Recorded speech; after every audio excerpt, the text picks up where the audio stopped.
नमस्कार। आइए सुनते हैं मुंशी प्रेमचंद जी की लिखी कहानी लेखक। प्रातःकाल महाशय परवीन ने 20 दफा उबाली हुई चाय का प्याला तैयार किया और बिना शक्कर और दूध के पी गए। यही उनका नाश्ता था। महीनों से मीठी दूधिया चाय न मिली थी। दूध और शक्कर उनके लिए जीवन के आवश्यक पदार्थों में न थे। घर में गए जरूर कि पत्नी को जगाकर पैसे मांगे, पर उसे फटे मेले लिहाफ में निद्रा मग्न देखकर जगाने की इच्छा न हुई। सोचा शायद मारे सर्दी के बेचारी को रात भर नींद न आई होगी। इस वक्त जाकर आंख लगी है, कच्ची नींद जगा देना उचित न था। चुपके से चले आए। चाय पीकर उन्होंने कलम दवात संभाली और वह किताब लिखने में तल्लीन हो गए, जो उनके विचार में इस शताब्दी की सबसे बड़ी रचना होगी, जिसका प्रकाशन उन्हें गुमनामी से निकालकर ख्याति और स्मृति के स्वर्ग पर पहुंचा देगा। आधा घंटे बाद पत्नी आंखें मलती हुई आकर बोली, क्या तुम चाय पी चुके? परवीन ने साहस से मुख से कहा, हाँ पी चुका, बहुत अच्छी बनी थी। पर दूध और शक्कर कहाँ से लाए? दूध और शक्कर तो कई दिनों से नहीं मिलता। मुझे आजकल सादी चाय ज्यादा स्वादिष्ट लगती है। दूध और शक्कर मिलाने से उसका स्वाद बिगड़ जाता है। डॉक्टरों की भी यही राय है कि चाय हमेशा सादी पीनी चाहिए। यूरोप में तो दूध का बिल्कुल रिवाज नहीं है। यह तो हमारे यहाँ के मधुर प्रिय रईसों की इजाद है। जाने तुम्हें फीकी चाय कैसे अच्छी लगती है। मुझे जगह क्यों न लिया? पैसे तो रखे थे। महाशय परवीन फिर लिखने लगे। जवानी ही में उन्हें यह रोग लग गया था और आज 20 साल से वह इसे पाले हुए थे। इस रोग में देह घुल गई, स्वास्थ्य घुल गया और 40 की अवस्था में बुढ़ापे ने आ घेरा। पर यह रोग असाध्य था। सूर्योदय से आधी रात तक यह साहित्य का उपासक अंतर जगत में डूबा हुआ समस्त संसार से मुख मोड़े हृदय के पुष्प और नैवेद्य चढ़ाता रहता था। पर भारत में सरस्वती की उपासना लक्ष्मी की अभक्ति है। मन तो एक ही था, दोनों देवियों को एक साथ कैसे प्रसन्न करता, दोनों के वरदान का पात्र क्यों कर बनता। और लक्ष्मी की यह कृपा केवल धनाभाव के रूप में न प्रकट होती थी। उसकी सबसे निर्दय कीड़ा यह थी कि पत्रों के संपादक और पुस्तकों के प्रकाशक उदारता पूर्वक सहृदयता का दान भी न देते थे। कदाचित सारी दुनिया के उनके विरुद्ध कोई षड्यंत्र सा रच डाला था। यहाँ तक कि इस निरंतर अभाव ने उनमें आत्मविश्वास को जैसे कुचल दिया था। कदाचित अब उसे यह ज्ञात होने लगा था कि उनकी रचनाओं में कोई सार, कोई प्रतिभा नहीं है और यह भावना अत्यंत हृदय विदारक थी। यह दुर्लभ मानव जीवन यूं ही नष्ट हो गया। यह तस्कीन भी नहीं कि संसार ने चाहे उसका सम्मान न किया हो, पर उसकी जीवन कीर्ति इतनी तुच्छ नहीं। जीवन की आवश्यकताएं घटते घटते संन्यास की सीमा को भी पार कर चुकी थी। अगर कोई संतोष था तो यह कि उनकी जीवन सहचरी त्याग और तप में उनसे भी 2 कदम आगे थी। सुमित्रा इस दशा में भी प्रसन्न थी। परवीन जी को दुनिया से शिकायत हो, पर सुमित्रा जैसे गेंद में भरी हुई वायु की भांति उन्हें बाहर की ठोकरों से बचाती रहती थी। अपने भाग्य का रोना तो दूर की बात थी, इस देवी ने कभी माथे पर बल भी न आने दिया। सुमित्रा ने चाय का प्याला समेटते हुए कहा, तो जाकर घंटा आधा घंटा कहीं घूम फिर क्यों नहीं आते? जब मालूम हो गया कि प्राण देकर काम करने से भी कोई नतीजा नहीं, तो व्यर्थ क्यों सर खपाते हो? परवीन ने बिना मस्तक उठाए कागज पर कलम चलाते हुए कहा, लिखने में कम से कम यह संतोष तो होता है कि कुछ कर रहा हूँ। सैर करने में तो मुझे ऐसा जान पड़ता है कि समय का नाश कर रहा हूँ। ये इतने पढ़े लिखे आदमी नित्य प्रति हवा खाने जाते हैं तो अपने समय का नाश करते हैं, मगर इसमें अधिकांश वही लोग हैं जिनके सैर करने से उनकी आमदनी में बिल्कुल कमी नहीं होती। अधिकांश तो सरकारी नौकर हैं जिनको मासिक वेतन मिलता है, या ऐसे पैसे के लोग हैं जिनका लोग आदर करते हैं। मैं तो मिल का मजूर हूँ। तुमने किसी मजूर को हवा खाते देखा है? जिन्हें भोजन की कमी नहीं, उन्हीं को हवा खाने की भी जरूरत है। जिनको रोटियों के लाले हैं, वे हवा खाने नहीं जाते। फिर स्वास्थ्य और जीवन वृद्धि की जरूरत उन लोगों को है जिनके जीवन में आनंद और स्वाद है। मेरे लिए तो जीवन भार है। उस भार को सिर पर कुछ दिन और बनाए रखने की अभिलाषा मुझे नहीं है। सुमित्रा निराशा में डूबे हुए शब्द सुनकर आंखों में आंसू भरे अंदर चली गई। उसका दिल कहता था, इस तपस्वी की कीर्ति कौमुदी एक दिन अवश्य फैलेगी, चाहे लक्ष्मी की अकृपा बनी रहे। किंतु परवीन महोदय अब निराशा की इस सीमा तक पहुंच चुके थे जहां से प्रतिकूल दिशा में उदय होने वाली आशा में उषा की लाली भी नहीं दिखाई देती। एक रईस के यहाँ कोई उत्सव है। उसने महाशय परवीन को भी निमंत्रित किया। आज उनका मन आनंद के घोड़े पर बैठा हुआ नाच रहा है। सारे दिन वह इसी कल्पना में मग्न रहे, राजा साहब किन शब्दों में उनका स्वागत करेंगे और वह किन शब्दों में उनको धन्यवाद देंगे। किन प्रसंगों पर वार्तालाप होगा और किन महानुभावों से उनका परिचय होगा। सारे दिन वह इन्हीं कल्पनाओं का आनंद उठाते रहे। इस अवसर के लिए उन्होंने एक कविता भी रची जिसमें उन्होंने जीवन की एक उदाहरण से तुलना की थी। अपनी सारी धारणाओं की आज उन्होंने उपेक्षा कर दी, क्योंकि रईसों के मनोभावों को वह आघात न पहुंचा सकते थे। दोपहर से ही उन्होंने तैयारियां शुरू कर दी।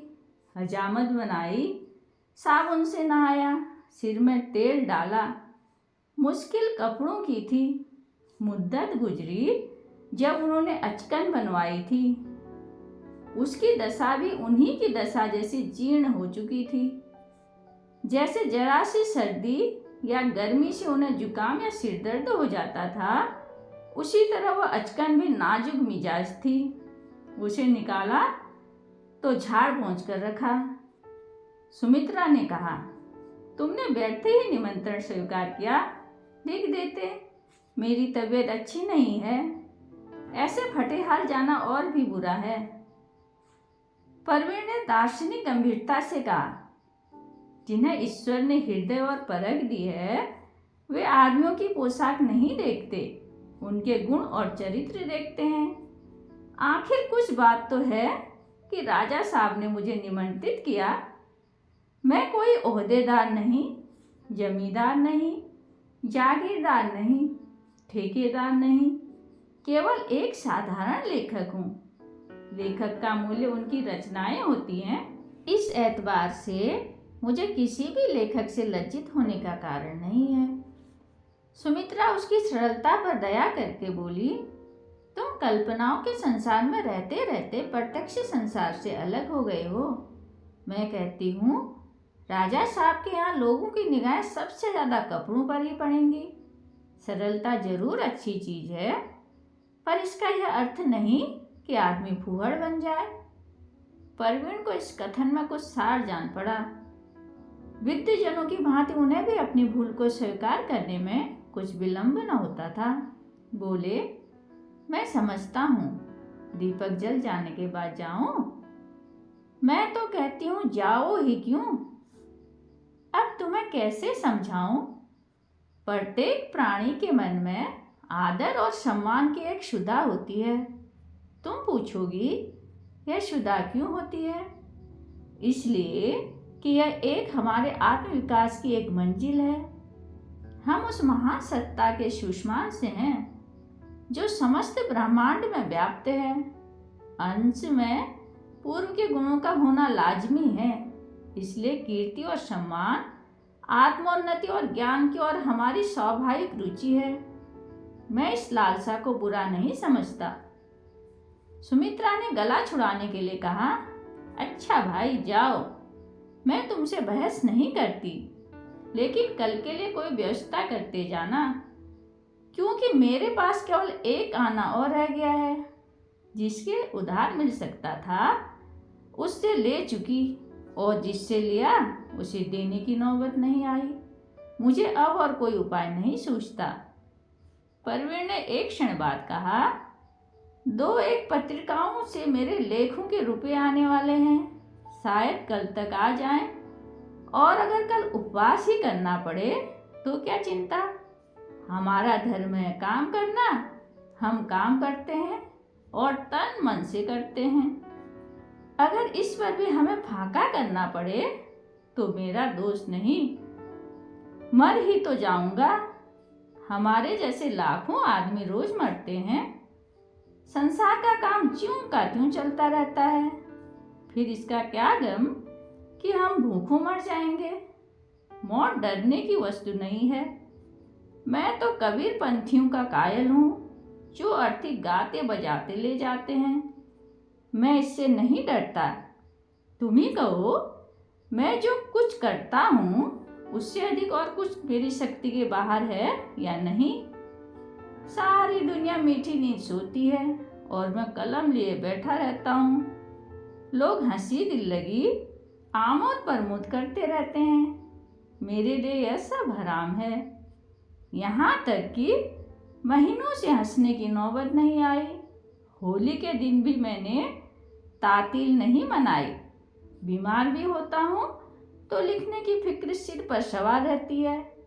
सोचो, तुम बीमार थी और मैं वैद्य के यहाँ जाने के लिए समय न पाता था। अगर दुनिया नहीं कदर करती, न करे, उसका प्रकाश फैलता है या उसके सामने कोई ओट है, उसे इससे प्रयोजन नहीं। मेरा भी ऐसा कौन मित्र अपरिचित या संबंधी है जिसका मैं आभारी नहीं।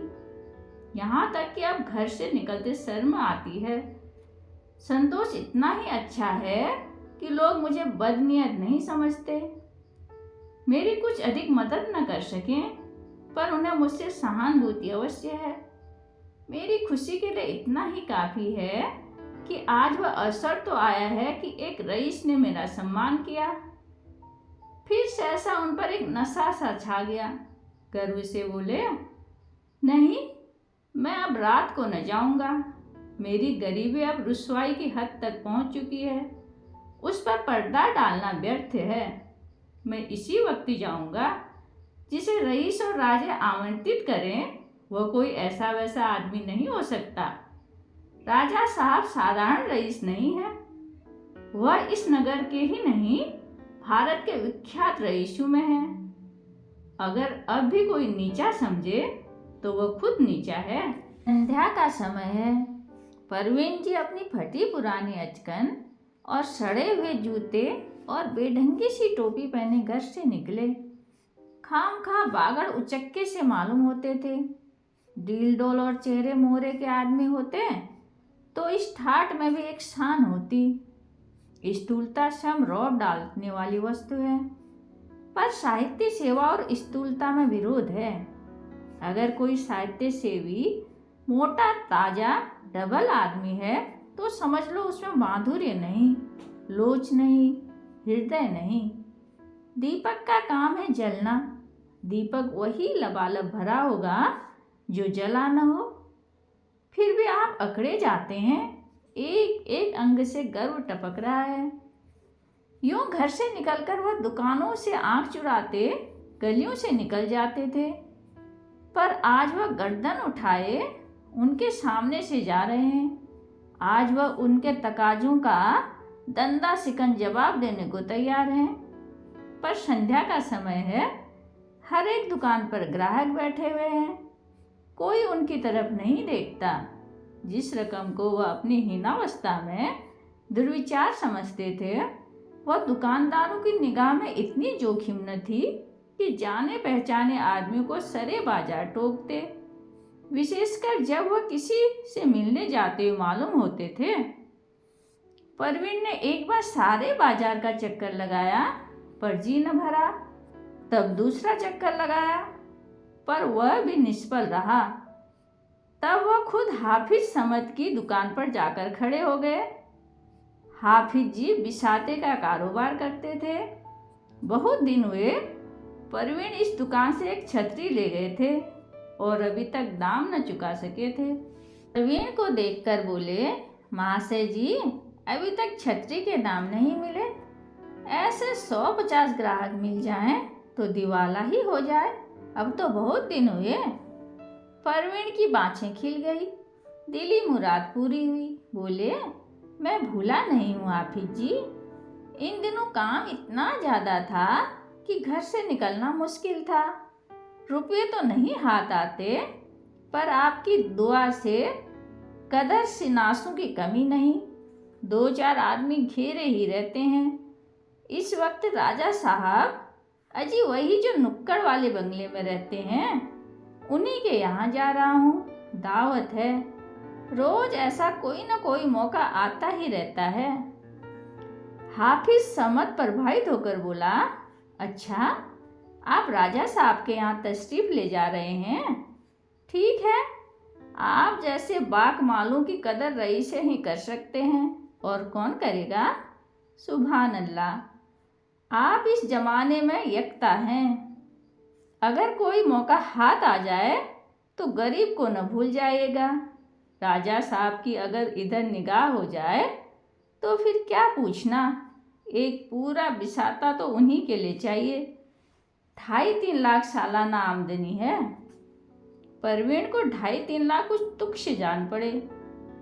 जवानी जमा खर्चे हैं तो 10-20 लाख कहने में क्या हानि। बोले, 2.5-3 लाख? आप तो उन्हें गालियां देते हैं। उनकी आमदनी 10 लाख से कम नहीं। एक साहब का अंदाज तो 20 लाख है। इलाका है, मकानात हैं, दुकानें हैं, ठीका है, अमानती रुपये हैं, और फिर सबसे बड़ी सरकार बहादुर की निगाहें हैं। हाफिज ने बड़ी नम्रता से कहा, यह दुकान आपकी ही है जनाब, बस इतनी ही अर्ज है। अरे मुरादी, जरा 2 पैसे के अच्छे से पान तो बनवा ला आपके लिए। आइए 2 मिनट बैठिए, कोई चीज़ पसंद हो तो दिखाऊं, आपसे तो घर का वास्ता है। परवीन ने पान खाते हुए कहा, इस वक्त तो मुआफ़ करिए, वहाँ देर होगी, फिर कभी हाजिर होऊंगा। यहाँ से उठकर वह एक कपड़े वाले की दुकान के सामने रुके। मनोहर दास नाम था। उन्हें खड़े देखकर आंख उठाई। बेचारा इनके नाम को रो बैठा था। समझ लिया शायद इस शहर में हैं ही नहीं। समझा रुपये देने आए हैं। बोला, भाई परवीन जी, आपने तो बहुत दिनों से दर्शन नहीं दिए। रुक्का कई बार भेजा, मगर प्यादे को आपके घर का पता न मिला। मुनीम जी, जरा देखो तो आपके नाम क्या हैं? परवीन के प्राण तकाजों से सूख जाते थे, पर आज वह इस तरह खड़े थे मानो उन्होंने कवच धारण किया है, जिस पर किसी अस्त्र का आघात नहीं हो सकता। बोले, जरा इन राजा साहब के यहाँ से लौट आऊं तो निश्चित होकर बैठूं। इस समय जल्दी में हूँ। राजा साहब पर मनोहर दास के कई हजार रुपये आते थे, फिर भी उनका दामन न छोड़ता था। 1 के 3 वसूल करता। उसने परवीन जी को ऊंची श्रेणी में रखा। उसका पेशा रईसों को लूटना है। बोला, पान तो खाते जाइए महाशय, राजा साहब एक दिन के हैं, हम तो 12 मास के हैं भाई साहब। कुछ कपड़े दरकरार हो तो ले जाइए। अब तो होली आ रही है, मौका हो तो जरा राजा साहब के यहाँ खजांची से कहिएगा, पुराना हिसाब बहुत दिनों से पड़ा हुआ है, अब तो सफाई हो जाए। हम सब ऐसा कौन सा नफ़ा लेते हैं कि 2-2 साल हिसाब भी न हो। परवीन ने कहा, इस समय तो पान वान रहने दो भाई, देर हो जाएगी। जब उन्हें मुझसे मिलने का इतना शौक है और मेरा इतना सम्मान करते हैं, तो अपना भी धर्म है कि उनको मेरे कारण कष्ट न हो। हम तो गुण ग्राहक चाहते हैं, दौलत के भूखे नहीं। कोई अपना सम्मान करे तो उसकी गुलामी करें। अगर किसी को रियासत का घमंड हो तो हमें उसकी परवाह नहीं। परवीन राजा साहब के विशाल भवन के सामने पहुंचे। तो दिए जल चुके थे। अमीरों और रईसों की मोटरें खड़ी थी। वर्दीपोश दरवान द्वार पर खड़े थे। एक सज्जन मेहमानों का स्वागत कर रहे थे। परवीन जी को देखकर वह जरा झिझके, फिर उन्हें सिर से पांव तक देखकर बोले, आपके पास नवेद है? परवीन की जेब में नवेद था, पर इस भेदभाव पर उन्हें क्रोध आ गया। उन्हीं से क्यों नवेद मांगा जाए और उनसे क्यों नहीं? बोले, जी नहीं, मेरे पास नवेद नहीं है। अगर आप अन्य महाशयों से नवेद मांगते हो तो मैं भी दिखा सकता हूँ, वरना मैं इस भेद को अपने लिए अपमान की बात समझता हूँ। आप राजा साहब से कह दीजिए परवीन जी आए थे और द्वार से लौट गए। नहीं नहीं महाशय, अंदर चलिए, मुझे आपसे परिचय न था। आप बेअदबी माफ कीजिए। आप ही ऐसे महानुभावों से तो महफिल की शोभा होती है। ईश्वर ने आपको वह वाणी प्रदान की है कि क्या कहना।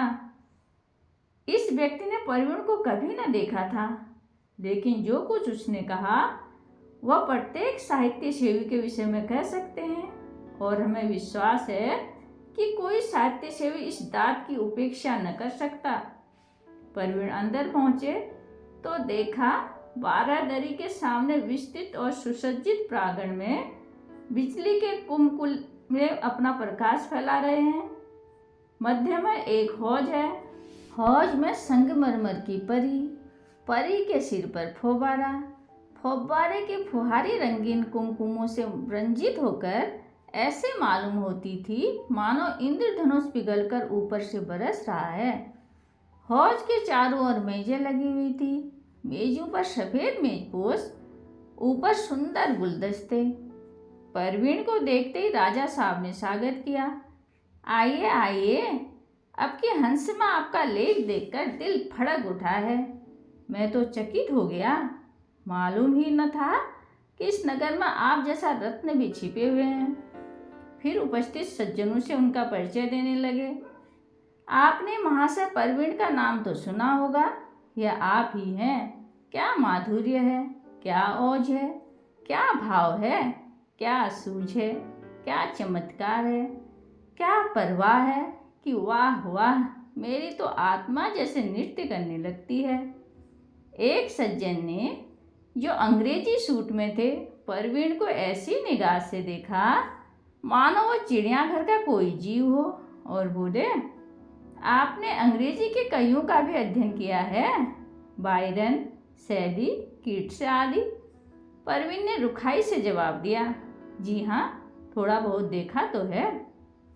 आप इन महाकवियों में से किसी की रचनाओं का अनुवाद कर दें तो आज हिंदी भाषा की अमर सेवा करें। परवीन अपने को बायरन, शैली आदि से ज्यों भर भी कम न समझते थे। वे अंग्रेजी के कवि थे। उनकी भाषा शैली, विषय, व्यंजना सभी अंग्रेजों की रुचि के अनुकूल था। उनका अनुवाद करना वह अपने लिए गौरव की बात न समझते थे। उसी तरह जैसे वे उनकी रचनाओं का अनुवाद करना अपने लिए गौरव की वस्तु न समझते। बोले, हमारे यहाँ आत्मदर्शन का अभी इतना अभाव नहीं है कि हम विदेशी कवियों से भिक्षा मांगें। मेरा विचार है कि कम से कम इस विषय में भारत अब भी पश्चिम को कुछ सिखा सकता है। यह अनर्गल बात थी। अंग्रेजी के भक्त महाशय ने परवीन को पागल समझा। राजा साहब ने परवीन को ऐसी आंखों से देखा जो कह रही थी, जरा मौका माहौल देखकर बात करो, और बोले, अंग्रेजी साहित्य का क्या पूछना, कविता में तो वह अपना जोड़ नहीं रखता। अंग्रेजी के भक्त महाशय ने परवीन को सगर्व नेत्रों से देखा। हमारे कवियों ने अभी तक कविता का अर्थ नहीं समझा। अभी तक वियोग और नक्शिक को कविता का आधार बनाए हुए हैं। परवीन ने ईंट का जवाब पत्थर से दिया। मेरा विचार है कि आपने वर्तमान कवियों का अध्ययन नहीं किया, या किया तो उतरी आंखों से। राजा साहब ने अब परवीन की जबान बंद करने का निश्चय किया। आप मिस्टर परांजपे हैं परवीन जी। आपके लेख अंग्रेजी पत्रों में छपते हैं और बड़े आदर की दृष्टि से देखे जाते हैं। इसका आशय यह था कि अब आप न बहकिए। परवीन समझ गए। परांजपे के सामने उन्हें नीचा देखना पड़ा। विदेशी वेशभूषा और भाषा का वह भक्त जाति द्रोही होकर भी इतना सम्मान पाए, यह उनके लिए असहाय था। पर करते क्या? उसी वेश के दूसरे सज्जन आए। राजा साहब ने तपाक से उनका अभिवादन किया। आइए डॉक्टर चड्ढा, कैसे मिजाज हैं? डॉक्टर साहब ने राजा साहब से हाथ मिलाया और परवीन की ओर जिज्ञासा भरी आंखों से देखकर पूछा, आपकी तारीफ? राजा साहब ने परवीन का परिचय दिया। आप महाशय परवीन हैं। आप भाषा के अच्छे कवि और लेखक हैं। डॉक्टर साहब ने एक खास अंदाज से कहा, अच्छा आप कवि हैं? और बिना कुछ पूछे आगे बढ़ गए। फिर उसी वेश के एक और महाशय पधारे। यह नामी बैरिस्टर थे। राजा साहब ने उनसे भी परवीन का परिचय कराया। उन्होंने भी उसी अंदाज से कहा, अच्छा आप कवि हैं? और आगे बढ़ गए। यह अभिनय कई बार हुआ और हर बार परवीन को यही दाद मिली, अच्छा आप कवि हैं। यह वाक्य हर बार परवीन के हृदय पर एक नया आघात पहुंचाता था। उसके नीचे जो भाव था उसे परवीन खूब समझते थे। उनका सीधा साधा आशय यह था कि तुम अपने ख्याली पुलाव पकाते हो, पकाओ, यहाँ तुम्हारा क्या प्रयोजन? तुम्हारा इतना साहस कि तुम इस सभ्य समाज में बेधड़क आओ। परवीन मन ही मन अपने ऊपर झुंझला रहे थे। निमंत्रण पाकर उन्होंने अपने को धन्य माना था, पर यहाँ आकर उनका जितना अपमान हो रहा था उसके देखते तो वह संतोष की कुटिया स्वर्ग थी। उन्होंने अपने मन को धिक्कारा। तुम जैसे सम्मान के लोभियों का यह दंड है। अब तो आंखें खुली। तुम कितने सम्मान के पात्र हो। तुम इस स्वार्थमय संसार में किसी के काम नहीं आ सकते। न उन्हें तुम्हारे द्वारा कोई मुकदमा पाने की आशा है। डॉक्टर या हकीम तुम्हारा सम्मान क्यों करें? उन्हें तुम्हारे घर बिना फीस आने की इच्छा नहीं। तुम लिखने के लिए बने हो, लिखे जाओ बस, और संसार में तुम्हारा कोई प्रयोजन नहीं। सहसा लोगों में हलचल मच गई। आज के प्रधान अतिथि का आगमन हुआ। यह महाशय हाई कोर्ट के जज नियुक्त हुए थे। इसी उपलक्ष्य में यह जलसा हो रहा था। राजा साहब ने लपक कर जल्द हाथ मिलाया और आकर परवीन से बोले, आप अपनी कविता तो लिख ही लाए होंगे। परवीन ने कहा, मैंने कोई कविता नहीं लिखी। सच? अब तो तुमने गजब ही कर दिया। अरे भले आदमी, अब तो कोई चीज लिख डालो, 2 ही 4 पंक्तियां हो जाए बस। ऐसे अवसर पर एक कविता का पढ़ा जाना लाजमी है। मैं इतनी जल्दी कोई चीज नहीं लिख सकता। मैंने बैठे इतने आदमियों से आपका परिचय कराया। बिल्कुल व्यर्थ। अरे भाईजान, किसी प्राचीन कवि की कोई चीज सुना दीजिए, यहाँ कौन जानता है। जी नहीं, क्षमा कीजिएगा, मैं भाट नहीं न कत्थक हूँ। यह कहते हुए परवीन जी तुरंत वहाँ से चल दिए। घर पहुँचे तो उनका चेहरा खिला हुआ था। सुमित्रा ने प्रसन्न होकर पूछा, इतनी जल्दी कैसे आ गए? मेरी वहाँ कोई ज़रूरत न थी। चलो, चेहरा खिला हुआ है, खूब सम्मान हुआ होगा। हाँ, सम्मान तो जैसी आशा न थी वैसा हुआ। बहुत खुश हो इसी से कि आज मुझे हमेशा के लिए सबक मिल गया। मैं दीपक हूँ और जलने के लिए बना हूँ। आज मैं इस तत्व को भूल गया था। ईश्वर ने मुझे ज़्यादा बहकने न दिया। मेरी यह कुटिया ही मेरे लिए स्वर्ग है। मैं आज यह तत्व पा गया कि साहित्य सेवा पूरी तपस्या है। धन्यवाद।